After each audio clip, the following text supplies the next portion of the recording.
everyone, welcome back to Silent Learning.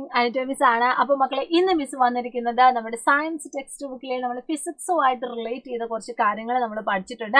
ആ ചാപ്റ്ററിനുമായിട്ട് ബന്ധപ്പെട്ടിട്ടുള്ള കുറച്ച് MCQs ഡിസ്കസ് ചെയ്യാൻ വേണ്ടിയാണ് കേട്ടോ.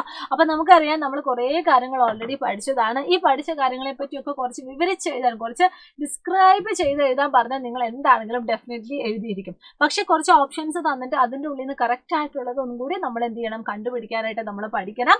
അപ്പം നമുക്ക് ഒന്നാമത്തെ ചോദ്യത്തിലേക്ക് പോവാട്ടോ. ഫസ്റ്റ് ക്വസ്റ്റ്യൻ എന്ന് പറയുന്നത് the term blue planet indicate the presence of dash. ഈ ബ്ലൂ പ്ലാനറ്റ് എന്ന് പറയുന്നത് എന്തിന്റെ പ്രസൻസിനെയാണ് ഇൻഡിക്കേറ്റ് ചെയ്യുന്നത്? Land, water, oxygen and all of this. എന്താണ് ഇതിന്റെ കറക്റ്റ് ആയിട്ടുള്ള ഉത്തരം? ഒന്ന് പറഞ്ഞു നോക്കിക്കേ. എല്ലാവരും ഈ ഓരോ ക്വസ്റ്റ്യൻ ചെയ്യുമ്പോഴും ജസ്റ്റ് നിങ്ങളൊന്ന് ആദ്യം ഉത്തരം പറഞ്ഞു നോക്കുക കേട്ടോ. ആൻസർ എന്ന് പറഞ്ഞാൽ എന്താണ്? വാട്ടർ ആണ് കറക്റ്റ് ആയിട്ടുള്ള ഉത്തരം. ഇനി അടുത്ത ചോദ്യം, the stars forming a recognisable shape is called. നമുക്കറിയാം സെൽഫായിട്ട് ഷൈൻ ചെയ്യുന്ന സെലസ്റ്റിയൽ ബോഡീസിനെയാണ് നമ്മൾ നക്ഷത്രങ്ങൾ അല്ലെങ്കിൽ സ്റ്റാർസ് എന്ന് പറയുന്നത്.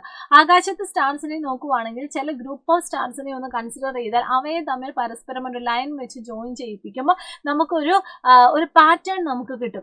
അല്ലെങ്കിൽ നമുക്ക് പരിചിതമായിട്ടുള്ള ഏതെങ്കിലും ഒരു ഒബ്ജക്റ്റിന്റെ അല്ലെങ്കിൽ ഏതെങ്കിലും ഒരു ആനിമൽസിന്റെ ഒരു ചിത്രമായിട്ട് നമുക്ക് എന്ത് കിട്ടും? ഈ പറയുന്ന ഗ്രൂപ്പ് ഓഫ് സ്റ്റാർസിനെ നമുക്ക് ലൈൻ ഉപയോഗിച്ച് വരച്ചാൽ നമുക്ക് കിട്ടും. അങ്ങനെയുള്ള ഒരു ഗ്രൂപ്പ് ഓഫ് സ്റ്റാർസിനെ എന്താണ് വിളിക്കുന്നത്? തന്നിരിക്കുന്ന ഓപ്ഷൻസ് നോക്കിയാൽ നമുക്കറിയാം. Constellation, system, Galaxy, asteroid. ഉത്തരം എന്താണ് മക്കളെ? ഉത്തരം കറക്റ്റ് ആയിട്ടുള്ളത് കോൺസ്റ്റലേഷൻ ആണ് കേട്ടോ. അപ്പൊ നമ്മൾ കുറച്ച് എക്സാമ്പിൾസ് പഠിച്ചിട്ടുണ്ട്. നമ്മുടെ ഓറിയോൺ, അതുപോലെ തന്നെ ലിറ്റിൽ ഡിപ്പർ, ബിഗ് ഡിപ്പർ, അതൊക്കെ എക്സാമ്പിൾസ് ആണ്. ഇനി അടുത്ത ചോദ്യം എന്ന് പറയുന്നത് which planet is called morning star or evening star? Morning star അല്ലെങ്കിൽ ഈവനിങ് സ്റ്റാർ എന്നറിയപ്പെടുന്ന പ്ലാനറ്റ് ഏതാണ്? അതാണ് നമ്മളോട് ചോദിച്ചിരിക്കുന്നത്. ഏത് പ്ലാനറ്റ് ആണ് അങ്ങനെ അറിയപ്പെടുന്നത്, അല്ലാതെ ഏത് സ്റ്റാർ ആണെന്നല്ല. അപ്പൊ താഴെ തന്നിരിക്കുന്ന ഓപ്ഷൻ നോക്കുവാണെങ്കിൽ Venus, Mars, Jupiter, Mercury. Correct ആയിട്ടുള്ള ഉത്തരം നിങ്ങൾ നോട്ട് ചെയ്യുക. കറക്റ്റ് ആയിട്ടുള്ള ഉത്തരം എന്ന് പറയുന്നത് വീനസ് ആണ്. ഓക്കെ, ഇനി അടുത്ത ചോദ്യം എന്ന് പറയുന്നത് how should A laboratory thermometer be held when measuring temperature? Temperature measure ചെയ്യുന്ന സമയത്ത് ലബോറട്ടറി തെർമോമീറ്റർ എങ്ങനെ കീപ്പ് ചെയ്യണം, എങ്ങനെ പ്ലേസ് ചെയ്യണം? അതായിരുന്നു നമ്മുടെ ക്വസ്റ്റ്യൻ. അപ്പൊ തന്നിരിക്കുന്ന ഓപ്ഷൻസ് നോക്കിയാൽ നമുക്ക് പറയാനായിട്ട് പറ്റും. എന്തൊക്കെയാണ്? ഹൊറിസോണ്ടലി ഉണ്ട്, വെർട്ടിക്കലി ഉണ്ട്, at 45 degree angle upside down. Correct ആയിട്ടുള്ള ഉത്തരം എന്ന് പറയുന്നത് വെർട്ടിക്കലി ആണ് കേട്ടോ. വെർട്ടിക്കലി വേണം നമ്മൾ ആ ഒരു ലബോറട്ടറി തെർമോമീറ്റർ കീപ്പ് ചെയ്യാനായിട്ട്. ഇനി അടുത്ത ചോദ്യം, why did the measurement of the table differ among different people using their hand span to measure?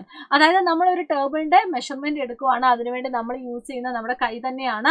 നമ്മൾ ഹാൻഡ് സ്പാൻ ഉപയോഗിച്ചിട്ടാണ് നമ്മൾ മെഷർ ചെയ്യുന്നത്. അങ്ങനെ മെഷർ ചെയ്യുന്ന സമയത്ത് ഓരോരുത്തരുടെയും റീഡിങ് ഡിഫറെന്റ് ആയിരിക്കും. അപ്പൊ അതിന് കാരണം എന്തായിരിക്കും?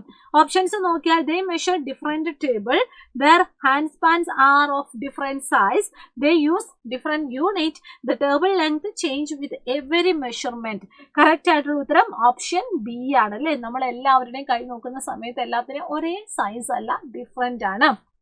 ഓക്കെ, അടുത്ത ചോദ്യം, the magnet which return its magnetic property for a long period is called. കുറേ കാലത്തേക്ക് ലോങ് പീരീഡിൽ അതിന്റെ ആ ഒരു മാഗ്നറ്റിക് പ്രോപ്പർട്ടി നിലനിൽക്കുന്ന ആ ഒരു സബ്സ്റ്റൻസിനെ എന്താണ് വിളിക്കുന്നത്?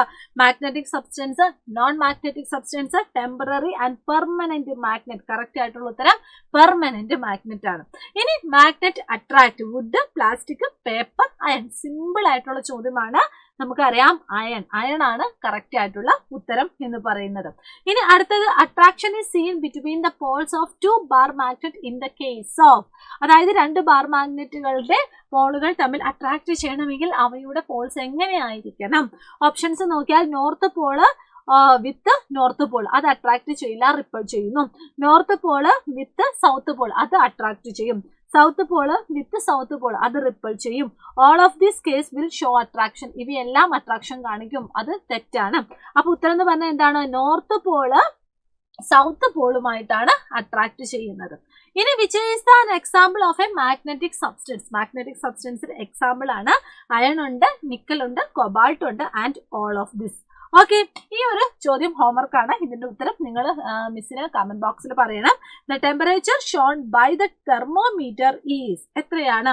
ഈ ഒരു തെർമോമീറ്ററിന്റെ വാല്യൂ നിങ്ങൾ എന്ത് ചെയ്യുക, തന്നിരിക്കുന്ന ഓപ്ഷനിൽ നിന്ന് കറക്റ്റ് ആയിട്ടുള്ളത് ചൂസ് ചെയ്യാം. ഓക്കെ അല്ലേ? അപ്പൊ ഇതിന്റെ ആൻസർ കമന്റ് ബോക്സിൽ വരും എന്ന് പ്രതീക്ഷിക്കുന്നു. അപ്പൊ നിങ്ങൾ എല്ലാവരും അടിപൊളിയായിട്ട് പഠിക്കണം. എല്ലാ ചാപ്റ്റേഴ്സിൽ നിന്നും വരുന്ന ഈ പറയുന്ന മൾട്ടിപ്പിൾ ചോയ്സ് ആയിക്കൊള്ളട്ടെ, അല്ലെങ്കിൽ കുറച്ച് ഡിസ്ക്രൈബ് ചെയ്ത് എഴുതാനുള്ളതായിക്കൊള്ളട്ടെ, എല്ലാ രീതിയിലുള്ള ക്വസ്റ്റ്യൻസ് നിങ്ങൾ അടിപൊളിയായിട്ട് പഠിക്കുക. ഇനി അങ്ങോട്ടേക്ക് നമുക്ക് ഹയർ ക്ലാസ്സിലേക്കാണ് പോകുന്നത്, കുറച്ചുകൂടി കോംപ്ലിക്കേറ്റഡ് ആയിട്ടുള്ള സെക്ഷനിലേക്കാണ് പോകുന്നത്. അപ്പൊ എല്ലാ മക്കൾക്കും all the very best and thank you so much. Bye bye.